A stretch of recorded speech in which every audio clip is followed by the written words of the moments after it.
Je me suis retrouvée au-dessus de mon corps et je me suis vue totalement branchée, intubée. J'ai revisité toute ma vie en boucle. J'étais énergie.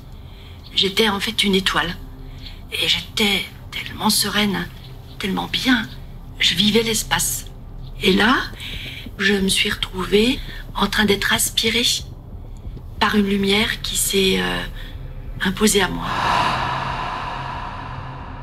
Comme elle, vous avez peut-être quelqu'un de votre entourage ayant vécu une EMI. Imaginez un instant être au seuil de la mort, votre conscience flottant entre deux mondes, l'obscurité vous enveloppant, tandis que l'inconnu vous appelle. Des expériences de mort imminente, ces moments où l'on touche du doigt l'au-delà avant de revenir parmi les vivants, défient notre compréhension de la réalité. Si vous souhaitez percer les mystères qui entourent ces expériences de notre mort imminente et découvrir des récits captivants, restez avec nous. La suite promet d'être aussi fascinante que mystérieuse.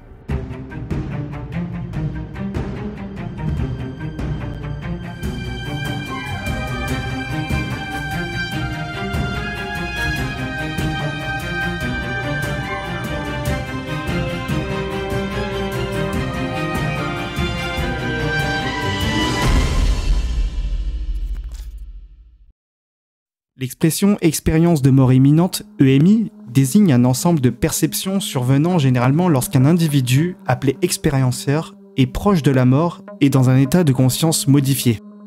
Le psychiatre américain Bruce Greyson, l'un des pionniers de l'étude scientifique des EMI, définit ces expériences comme des événements psychologiques profonds, incluant des éléments transcendantaux et mystiques, survenant typiquement chez des individus proches de la mort ou dans des situations de danger physique ou émotionnellement intenses.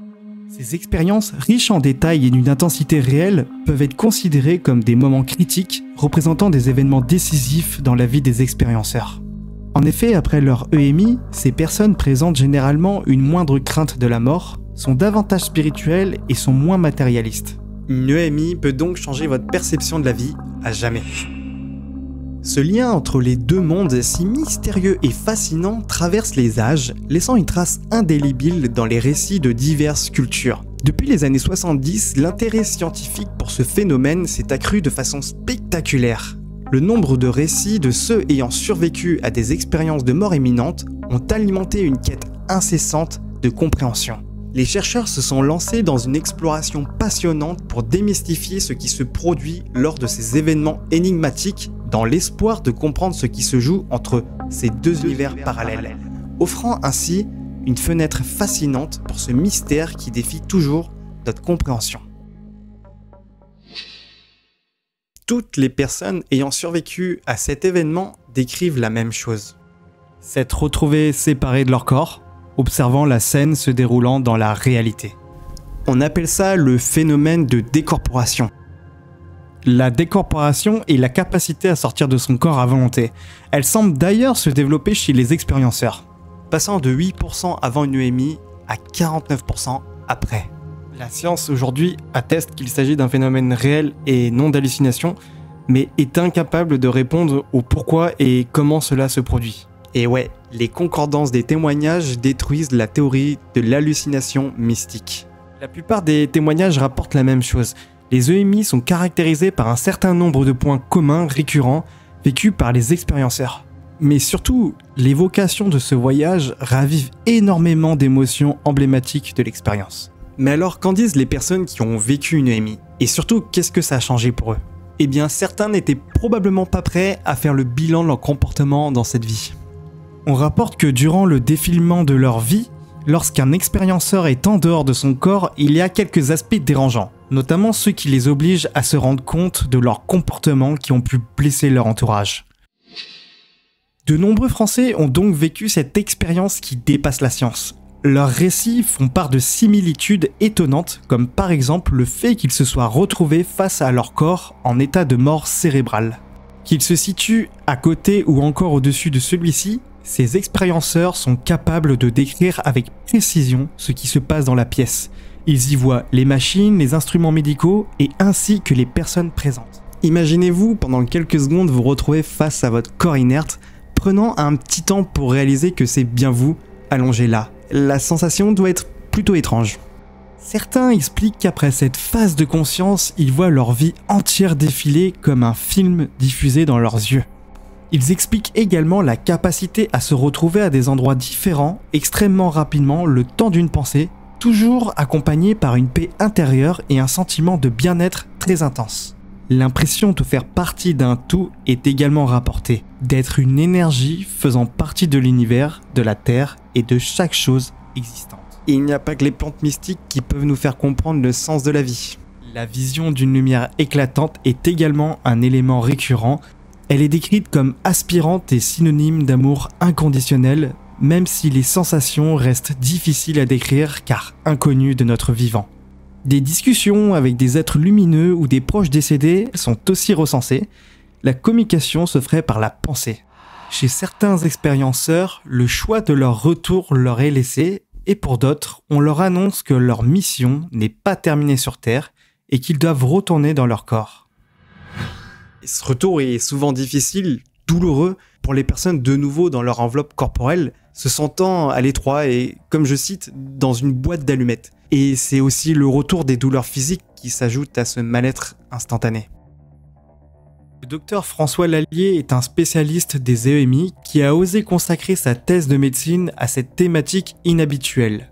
Il a obtenu les félicitations du jury, couronnant ainsi le sérieux de ses recherches et marquant l'évolution des mentalités sur cette question. Différentes études internationales arrivent à la même conclusion. 10 à 15% des personnes qui ont survécu à un arrêt cardiaque ont le souvenir d'une EMI.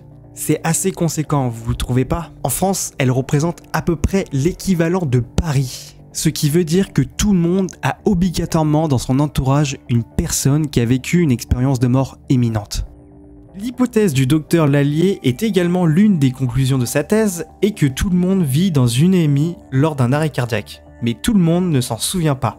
Par exemple, les enfants qui ont une capacité de mémorisation bien plus importante que les personnes plus âgées lors d'un arrêt cardiaque sont 60% à se souvenir d'une expérience de mort imminente contre 15% chez les adultes. Finalement, de la même manière qu'un rêve, on garde en mémoire certains détails et d'autres nous échappent. Mais s'agissant d'un sujet tabou, tout le monde ne va pas en parler, d'où l'intérêt de dédramatiser cette expérience et d'en discuter. Des expérienceurs ont malheureusement été jugés, traités de fous ou n'ont pas été pris au sérieux.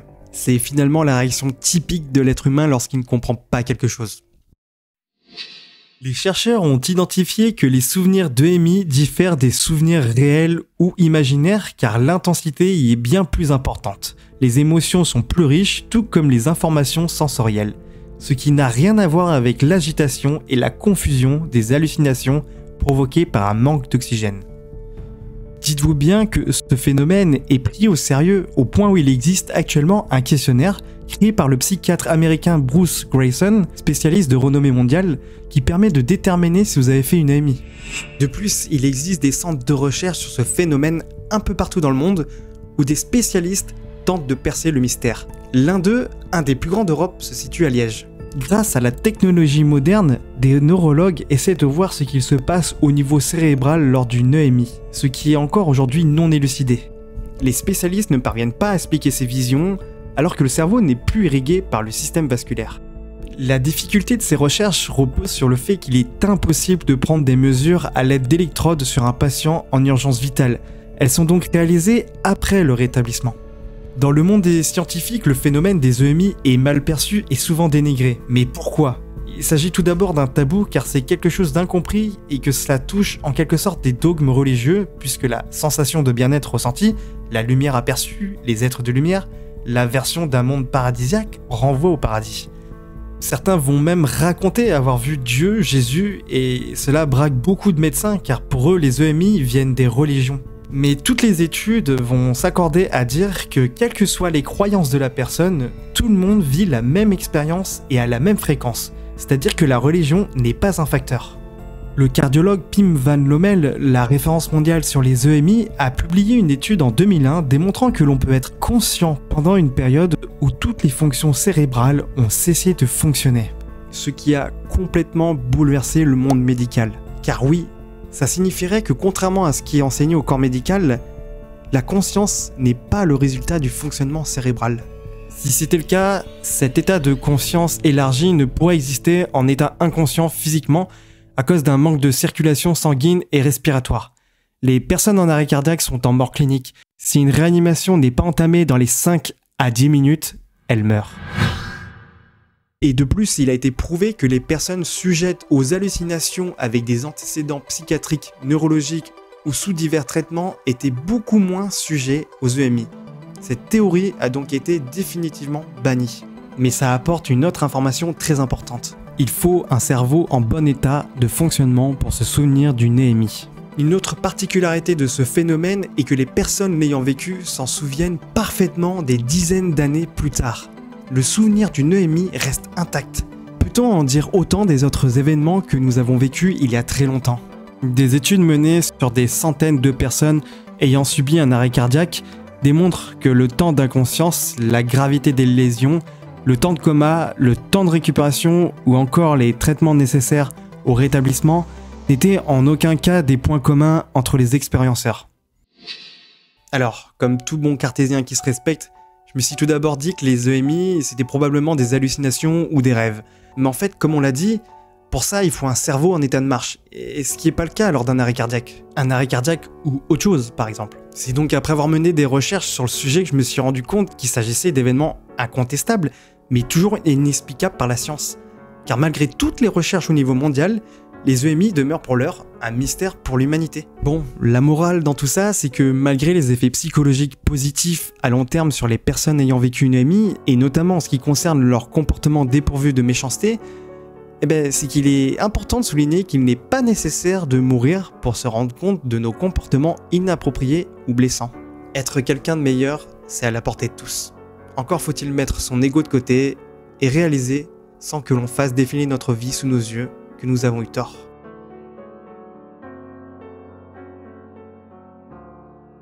Et vous, qu'est-ce que vous en pensez? Est-ce que vous faites partie des expérienceurs ou peut-être que vous en connaissez un?